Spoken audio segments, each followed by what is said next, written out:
September 17th, Saturday morning here. We've been getting a little bit of rain. Nice cool day, beautiful day to work on combines. I've got our table elevator chain pulled this morning. I had to heat this one end up with the torch. The one pin was stuck. That's about how you find all of them. And our drum bearings are in excellent shape. They just roll and roll and roll. And we got our new table elevator chain in. They said we'd like this. It's got, if you ever break one of these or bend it, you just unbolt it and bolt a new one right on. So I like that. And we're going to reinstall that. And I haven't checked these bearings yet, but they appear to be good. And we'll go from there. I got our table elevator chain stretched using these two motorcycle straps. Just pulled them in tandem. Do one side and then you tighten the other side. You want to run your straps under. That way you don't pull the chain this way as you tighten it. You pull it straight because your straps are underneath of it, acting as a carrier.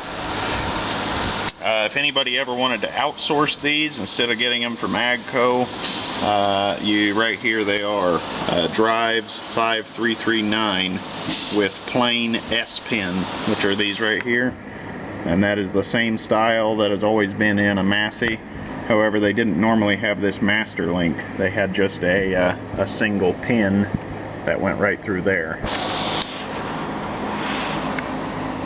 Okay, I'm working on our elevator table slip clutch here. It has a friction disc here, and this is supposed to help you if you gobble up a rock and it gets to this point, hopefully gets lodged under a tooth instead of running all the way up the elevator into your concave and cylinder. Okay, we have our slip clutch disassembled, and we may reuse this. When I cut these welds, we'll see. This sprocket is starting to get a little bit of lean on the teeth. They're all starting to lean one way just from wear. And I removed our stationary thrust disc from here to double check that this bearing was good, and it is. I was getting some false readings with a screwdriver trying to mill around in there, and I thought I could feel the ball bearings. What happened was, due to over greasing these slip clutches, or friction discs it calls them in the manual, they got permeated with oil and began to slip. So they decided to weld it solid. Never a good option. I can understand if you knew something was completely out and you had to get done that day, but never want to remove a slip clutch. It was put on there for a reason. And we can either sandblast these and clean them with gasoline. That does revitalize them. Done that to quite a few slip clutches now. Or we will get some new ones or take them from the Parts 550. A bit of a challenge to pull out our grain pan under the main thrashing cylinder, but this stuff is hard as a rock and it's needing some sandblasting treatment. And then once we get that all done, this will all be painted gray, shine it right back up, and then that'll just make it easier if we ever have to get back in there again, whether we have to install rubber bars or anything of that effect. And on our grain pan under the straw walkers, we have some breakage, so this will also get the sandblasted treatment, and that way I can get good weld pin, and then we'll also get rid of this old rust and stuff. That just makes the grain flow easier. It might shine up with years of use and keeping it in the dry, but we aren't going to use it that much, so you're talking multiple years before it were to get shiny. September 20th, the work is progressing. Started in this morning changing our fuel lines. We have our main line up to our lifting pump changed, strung all the way under the saddle tank. I had to have my nephew crawl down into the butt and take this nut loose on this connection here, and got it strung all the way to the lifting pump. And once I was up at the lifting pump, I found this fitting to be loose. You obviously never want that in a sealed fuel system, and this O-ring was smashed into more of a triangular pattern, and so I got a new O-ring from my O-ring set. That'll go in, seal that up. I'll put thread tape on here. Don't know that I need it, but that all is just steps you can do to make sure that you get a good seal. And here is the old fuel line, just coming apart.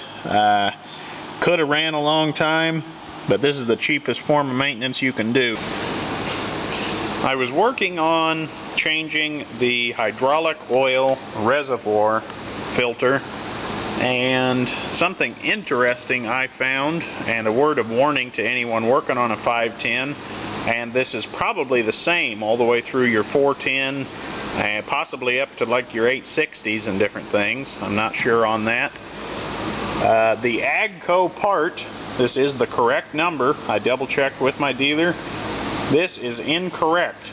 This is brand new, and here's the number, and it corresponds. I went up into the parts loft and pulled a scrapper that we had, and right there is the same number. And this is incorrect because someone, whoever's making this for them now, they decided to take this seal material and cut it in half, and it is supposed to cover the entire top.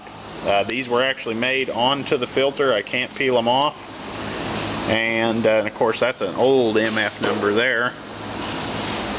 But it's supposed to go into these retaining caps, and when you slide it on, it is steel on steel. So that is incorrect. I'll be returning that. I called Napa, gave them the MF number, and they appeared to have one that has one. I got it coming from Indianapolis, that has rubber or the seal material all the way over the edge. Working on our hydraulic reservoir here. Got our Napa Gold filter.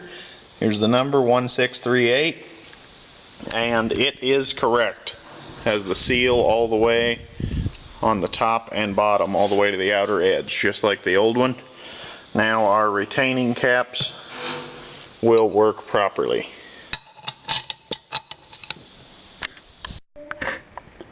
September 21st, a couple of days ago, we removed the thrashing cylinder grain pan and the straw walker grain pan from the combine, and these were just covered with mouse nests, bean pummy, and once you get that mixture going, the excrement from mice just makes everything into glue.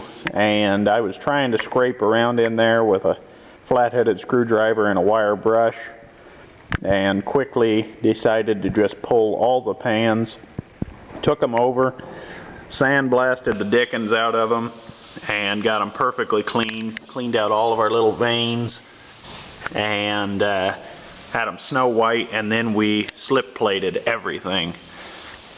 We like to just go the extra mile while we're here in the shed with the fans on us instead of out in the field when it's 100 degrees and your combine's plugged up.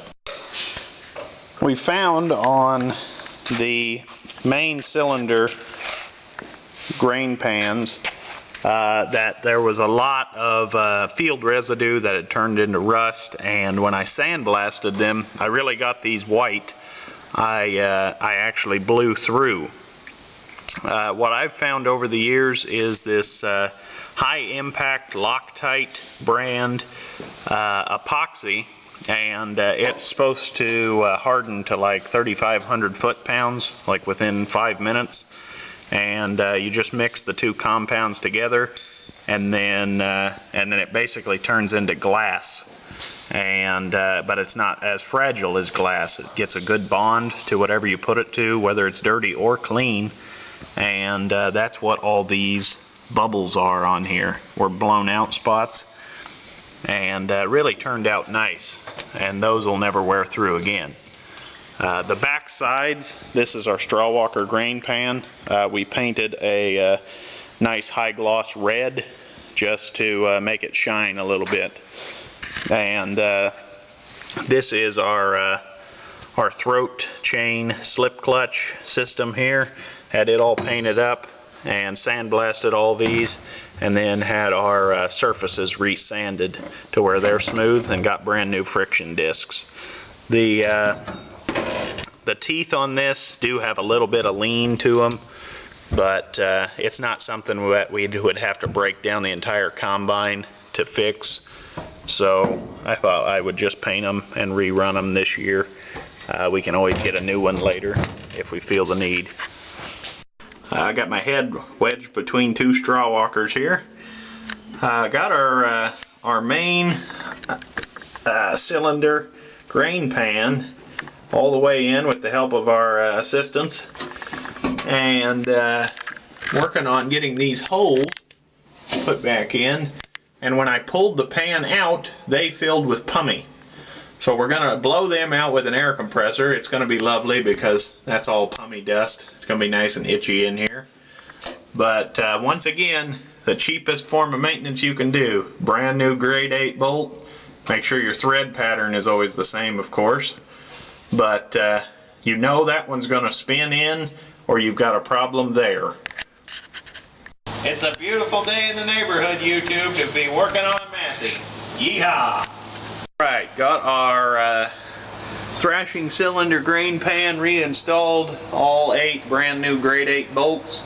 Blew out the holes with the air compressor. That was just a blast. And me, being the donkey that I am, forgot to put the, I call it the comb, in the, right on the end of it. Crawled all the way back out, so now I'm headed back in for round 3. September 22nd, beautiful cool morning we have here. Got all of our grain pans installed. This is a straw walker grain pan. My brother Luke put a beautiful finish on it. Beautiful red, bright red finish. Slip plate on the top. We love to go the extra mile on these old Masseys. And we're working on, this morning, we're going to work on putting our wooden blocks on. We're getting almost 1/8 of an inch of slop in them because the shabs are wore from years of use. So I'm going to go over to Trilla and take off maybe 80 to 100 thousandths off of this bottom block. That should take it right up. And I'll put this in the mill and take that off, and that should tighten that right up, and then we won't have any more breakage like we had on the far side. Working on the variable speed fan control system here, I discovered that we had a lot of play in our top thrust disc, and here is the culprit right here. That is supposed to be a keyway, severely wallered. It would actually keep working for a long time, especially if I change just the key stock, but we like to do things right here. So I will investigate on the 550 because I bet this baby isn't cheap. This is the rear thrust disc. But the 550 may be the same way. This one takes the most abuse, the top one. And all the rest of them are just packed with this old field residue and grease. So I'm going to go and pressure wash those, and then we will be back up to 100%. And I'm also going to replace this bearing. This thing is dry and stiff. It would probably come out of it with use, but you're here. Why do you want to do that again when you can spend 20 bucks and have a new bearing in there? These came apart very easily. The bottom one had a snap ring in the middle of it, right about there. Don't know if you can see the channel or not. And then they both had just a steel, spring steel snap ring, not really a snap ring, over the end of the shaft to hold them in position. This only took me about 15 minutes to get apart, not too big a deal. And this is the top thrust disc key stock rather. You can see it's well worn. An interesting thing I found is that these have a slide adjustment, and this is just stiff as can be, filled with field residue. You see it's rolling out and falling. So I'll try to clean this the best I can without a pressure washer.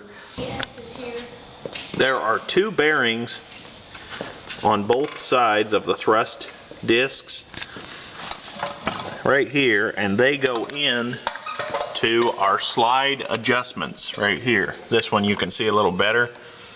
This is a compression style bearing housing that uses the tension of the belt to keep it tight against this. September 22nd, just finished. This hose was on order for the longest time. Just finished installing all of those, put all brand new hose clamps on. Cheapest form of maintenance you can do. You can get it off when you need to work on it. And I'm going to refill the antifreeze. Something we try to do is anticipate problems. Every Variator arm from a 410 and a 510 that I've ever seen has always broke here, where they added this little small square support. This one's been welded up, probably by an old stick welder. And it appears that the outer side does not break. This one wasn't broken. That Variator over there from a 410 we scrapped wasn't broken. But being I was going to be welding already on this one, anticipating these problems, I went ahead and sheared out some 12 gauge gussets, welded them, got good penetration on both sides, and that should eliminate the breakage. This one, they never did weld the back side of that, so I got that welded, added an extra gusset. Hopefully that will solve that problem. Don't know if it will, but we at least like to try and do our best. This Variator arm I got new, and it had this plate on here, just like this. I decided to cut this off. My theory was this one was cut off. I didn't want to do it with a torch. Was that they couldn't get in to adjust their rear cylinder adjustment, and I wanted to cut it off. This didn't have any breakage because it was cut off, and in the book, the old books, it doesn't show this even being on there. So I decided to do it with a nice slicer wheel, make it nice and even. You don't get those nasty black marks. And now I can adjust my rear cylinder setting. Another thing to mention when you're doing a repair like this, or in our case, trying to prevent doing a repair, it didn't take any time at all for me to walk over to the sandblasting cabinet and hit where I had welded with the sandblaster. And then I went to the paint cabinet and just got a rattle can. Doesn't have to be anything fancy, doesn't even have to be primed in my opinion, but at least you don't have just something you just welded on and stuck it back on the machine. Helps your resale value. There's not a lot of these old combines that are bright anyhow, and that's just something you can keep in mind and really makes your end product look so much better.